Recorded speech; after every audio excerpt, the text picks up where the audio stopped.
Hello there. The greatest trick the devil ever pulled was convincing the world he didn't exist.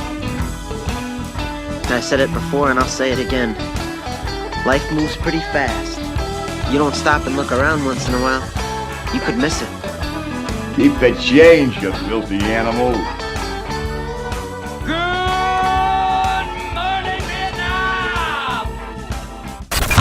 Time for Full Court Press with Connor. He has hot takes from In the Paint, tough picks from the top of the key, and the best scoops on the NBA from downtown. Love having him on the program. It is Connor's Full Court Press. Connor, thanks for being here. Thanks for having me. Let's go 10,000 foot up as far as where we're at now in the entire NBA playoffs. I don't think you would have lost any money betting OKC was going to be in the championship game, right? They're the number one in the bracket, 60-win season. The rolling the Grizzlies was no big deal. That Thunder Nuggets contest was fantastic, 4-3, right? We'll talk about the Minnesota game, but I don't think it's a shocker they're there. On the other side, however, this is really nutty. I mean, we get the Pacers. Yeah. What in an interesting way, I still thoroughly believe that even at 3-2, I think the Pacers are going to win this, right? The Knicks aren't going to win two in a row. Probably not, although we can chat about that. I mean, I think this is a pretty even series, to be honest, from a talent standpoint. Now, the Knicks have come out pretty flat, and Indiana is absolutely playing great. But Knicks just won the last one, and you know, it's going to be about momentum. This could be a 7-game series for sure. Well, this would be, if for the Pacers to make it, the Pacers end up knocking out a 5 seed, a 1 seed, and a 3 seed to get there. They've had their quote-unquote tough competition. What I find intriguing about the matchup of OKC and the Pacers, very similar teams, and defense is back in the NBA.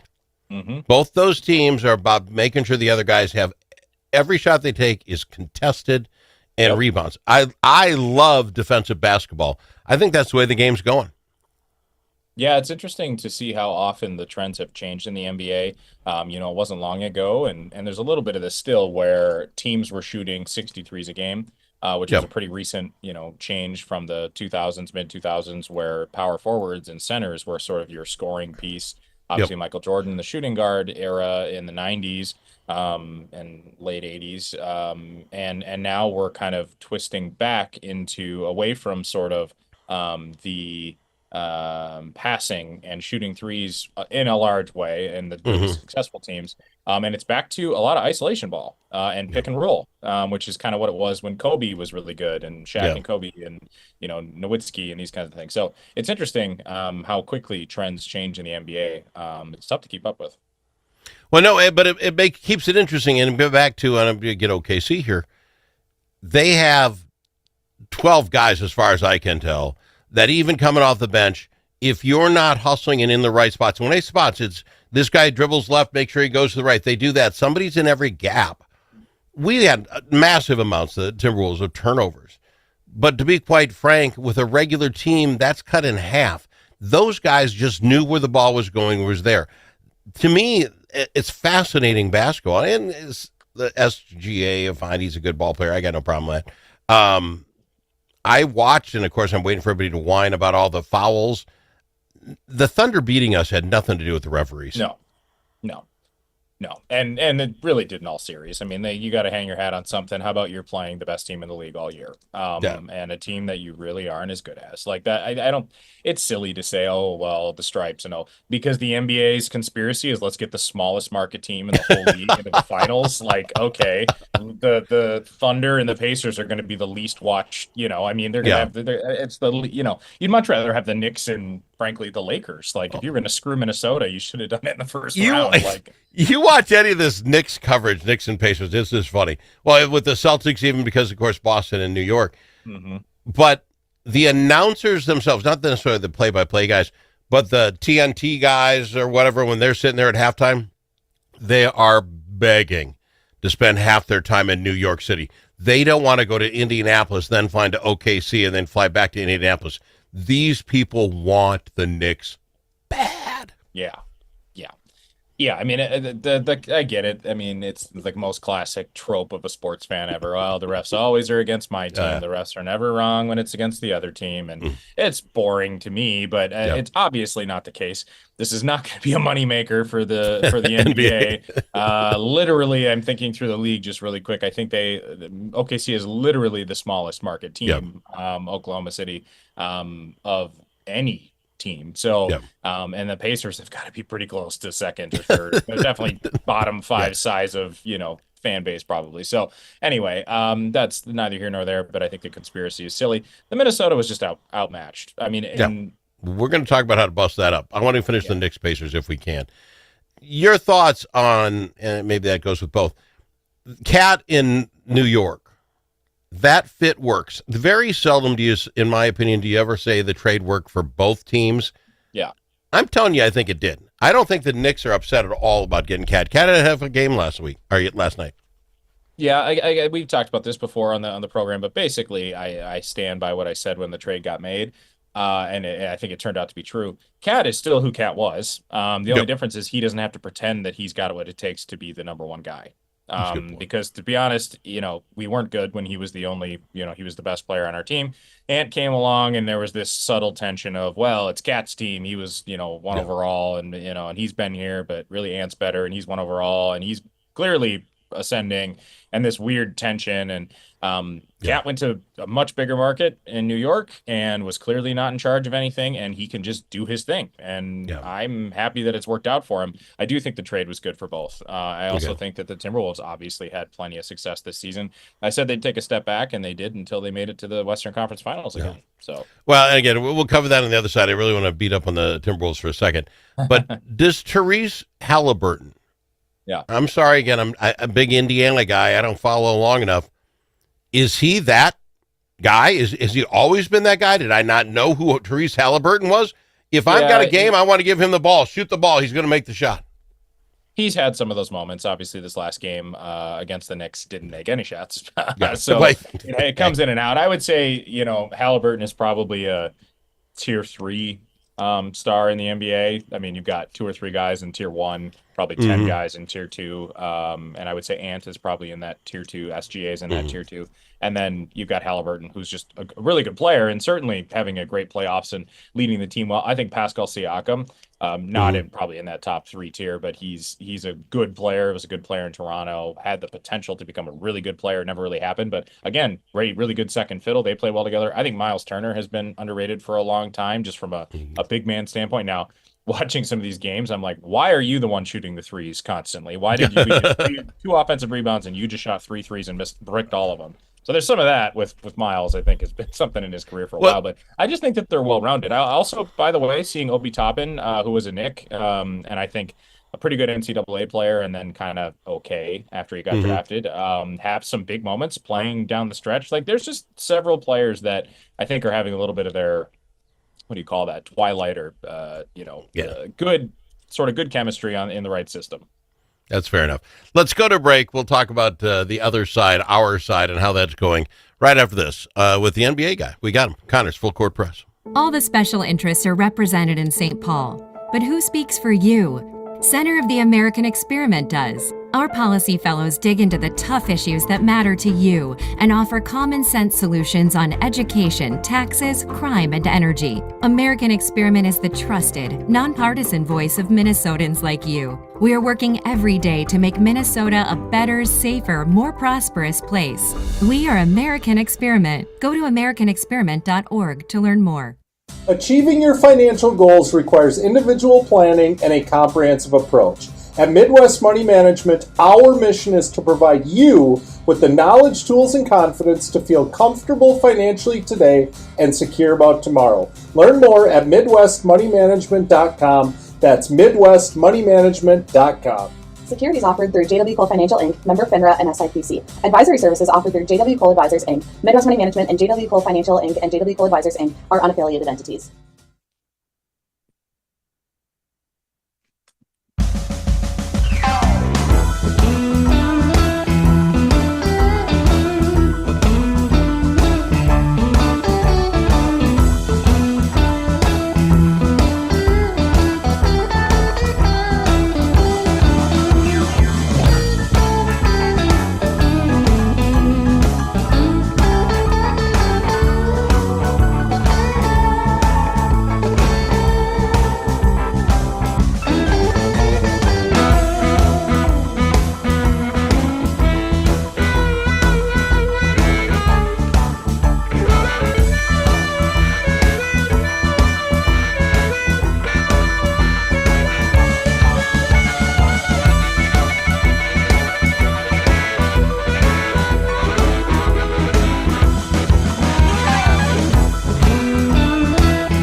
as in alligator. L also in alligator. But it's not alligator. It's the Al Travis Show. And we've got him, Connor's Full Court Press. Connor, before we bust on the Timberwolves specifically, you brought up the big guy out there shooting for the Pacers, the three. This is my new philosophy. I believe the game has changed to a point where the Rudy Gobert big man days are done. You're 7 foot tall, stand underneath, shoot everything from 2 foot away, see what we get. Because you watch Chet Holmgren, and you look at the Victor kid from the Spurs. You look at this guy. Chet Holmgren crushed us in that he'd stand on a three-point line. If Rudy wasn't there, I'll shoot the three and make him. You saw him twice put the ball in the against Naz Reid and do a spin move, for God's sakes, at 7 foot tall. And then you look at Rudy. Me have hands of stone. I cannot put the ball on the ground. There's a new way, and I believe that's the way basketball is going. You can be 7 foot tall, but we expect you to dribble. And I don't think Rudy's it. Tell me I'm crazy. The announcers during the game even said Rudy was lost. If he went out to the three-point line to guard Chet, he blew by him. If he sat halfway in the middle, then it was a little lob shot over the top. Rudy, you know what I'm saying? Rudy only got 2 points in the entire ball game. Biggest man on the game. Again, it's interesting talking about, before the break, the changes and trends in the NBA. Akeem Olajuwon, back in the day, 30 years ago, was an extremely skillful. Now, he's not necessarily shooting a bunch of threes, but, skillful dribbler. Shaquille O'Neal actually obviously wasn't a shooter, but my gosh, could he dribble? Could he pass? Yeah. And for some reason, that didn't fully catch on until recently. I think Kevin Durant was an example of someone who kind of, whoa, that's a, they call him a unicorn, basically a body type, 7 foot that shoots like a guard and better than most guards. I do think Chet and Wemby, they kind of got drafted, roughly same time. If I remember right, Chet was actually a year before when he was injured and yada yada, but very similar builds. I think that Rudy Gobert, who, Al, I know we exchanged texts during one of the Timberwolves games, and I said first couple minutes, like, Rudy's kind of balling, he's hustling, he's getting rebounds, he put a couple dunks back, he blocked a couple shots, and 2 minutes and 30 seconds later, I was like, oh, never mind. Just kidding, just spun in a circle. So I do think the cement in your shoes, stuck in your spot, lack of sort of flexibility or nimbleness, I guess, ability to kind of do all those things. Like you said, go out and guard someone. Rudy, Rudy could guard Gilgeous-Alexander, for example, for a possession. Maybe out on the arc, but he's not stepping out of the paint except for to get rid of the 3 second call. So I do think that Chet's a difference maker. He hasn't quite stepped into the, hey, I'm a 30 point per game guy. Hasn't had to. He's got one of those on his team. But hit some big shots. Also hustles and gets offensive rebounds. He's slender, so he kind of misses. He kind of dodges box outs, but he's 7 foot, so he can pick stuff up over you. So I think Chet's going to be a great player, and he's a Minnesota guy, so that's kind of cool. Yeah. Well, I'm just saying, I think things are changing. And so back to our team now, Randall and DiVincenzo. DiVincenzo had some great times and some horrible times. He always had energy when he came in. I like this trade for Cat. I'm not opposed to it. Julius Randle's got to get his head out of his backside in that even in the start of the game. Well, we only scored 9 points in that first quarter, but he'd get the ball stolen. It's like, oh, my gosh, I'm not running. He wouldn't even run down to help, defend the steal. He was so upset. He ends up scoring 24 points. He had a good game. He had a great series. He had a great playoffs. Yeah. I'm glad we've got him here, but that whole team, this whole team does this, Connor. Throughout the season, how often did we say, how did they lose a 22-point lead in the third quarter to these guys? Because they didn't show up. How often did they start a game, didn't show up in the first quarter, like they forgot the game what time start was? And they would do this. Guess what? You practice what you get in the playoffs. They didn't show up for we have to win game of the game, right? This is it. Yep. So what do you do with that? You look at the series and you wonder to yourself, it's 4-1, so it ended up not being that close. But you look at it and you go, how can a team that's getting beat 4 games to 1 game beat the team that is beating them by 4 games by 35 points in a game? Yeah. And it comes down to the thing that we talked about, and it has plagued the Timberwolves, and it plagued them again this series, and that's turnovers. It is so hard to beat a team if you give them more possessions and take a possession from yourself and just hand it to them, give them a gift. And when you do it 23 times a game, you're not going to win. It is almost impossible to win. Yeah. And then you add, you're not shooting very well. And Minnesota has kind of become a team that's kind of shifted towards more 3-pointers, while I mentioned that a lot of teams are kind of moving away from that a little bit. When you go cold and you turn the ball over 20 times, you're just not going to win, especially not against the best team in the league this year. So what do you do with... And that's also why Oklahoma City lost that game to us by 40, because they were turning the ball over, and they're like, whoa, Minnesota's protecting the ball. Weird formula. Everyone in Minnesota's like, oh, we figured it out. Yeah, okay, guys. Well, let me ask you this, and again, I'm not you can't really blame Finch, who's got 2 Western Conference, finals under his bag in 4 years, whatever it's been. But something's got to change, and he doesn't seem flexible to change. What I mean by that, again, Rudy was not an MVP of anything in my book. Why is he still in there playing? Why not go smaller ball? Mike Conley, God love Mike Conley. Everybody loves Mike Conley. Mike Conley is the greatest guy ever. Let's just go with that. I think he scored 10 points total in the 5 ball games. It's some crazy small number. He can't keep up with the young kids. Nothing against him. He's got 18-year-old basketball knees. When do you change that up? You have guys like Dillingham. We traded up for Dillingham to get him, put him on the court. Doesn't play. I really have. I mean, Shannon Jr. Terrence obviously showed up really well in the last couple, playoff series. I will say, you might have made it to the Western Conference Finals as a head coach, and isn't that great? But don't forget that Denver just fired their head coach after winning a championship and making the championship. And that's a great point. The NBA is ruthless, and it's what have you done for me lately? And if owners now. That might not happen if A-Rod and the whole ownership change thing, and they've got other drama, so maybe they're not going to add to it. But how long is a fan base going to go, what are we doing? We have enough talent. We were the 1 seed last year, and we weren't great this year, but we made it to the, and I've already seen stuff about how Ant's a choker, and he's not actually as good as you think. And sports fans are ruthless, and ultimately the fan base tends to drive those decisions. If you can't figure out how to get a really talented team to what do we need? Ball over, you need to change something. I'm seeing KD's name thrown out. Is that what we need? And how do you get a KD here? Who do you got to trade out? What do we need? Yeah, I don't know that I don't know that necessarily what Minnesota needs is to leverage, all of the depth that we've built. I agree. I love Mike Conley. I always say I love me some Mike Conley. I mean, the guy is just fundamental. I liked him when he was in Memphis, and they just were bruisers. He's old. He's not going to last long. I think Dillingham needs to play. We need to figure out where that's at. We're probably one decent draft, one Chet Holmgren-esque, one good guard away from really being competitive. I don't know if you can get away from Rudy with the contract he's got. We'll see. Now, that being said, there's a lot of NBA's real good for trade rumors, especially when the finals start or when the finals end. Yeah. I heard Giannis to the Spurs to play with Wemby. I heard that as a rumor. KD coming to Minnesota. I don't think that's probably super likely. I'm not sure. I mean, I think he likes Ant, but I don't know that that's likely. I think him to Golden State, him to Oklahoma City, him to the Spurs, or him to Miami are probably the most likely, but anything can happen, and he certainly is not afraid to go jump to another team. My friend, we are out of time. We'll get you back in here next week, and we'll be talking the finals itself. I appreciate you being here. We'll see you, Al. He's Connor's Full Court Press on the Al Travis Show.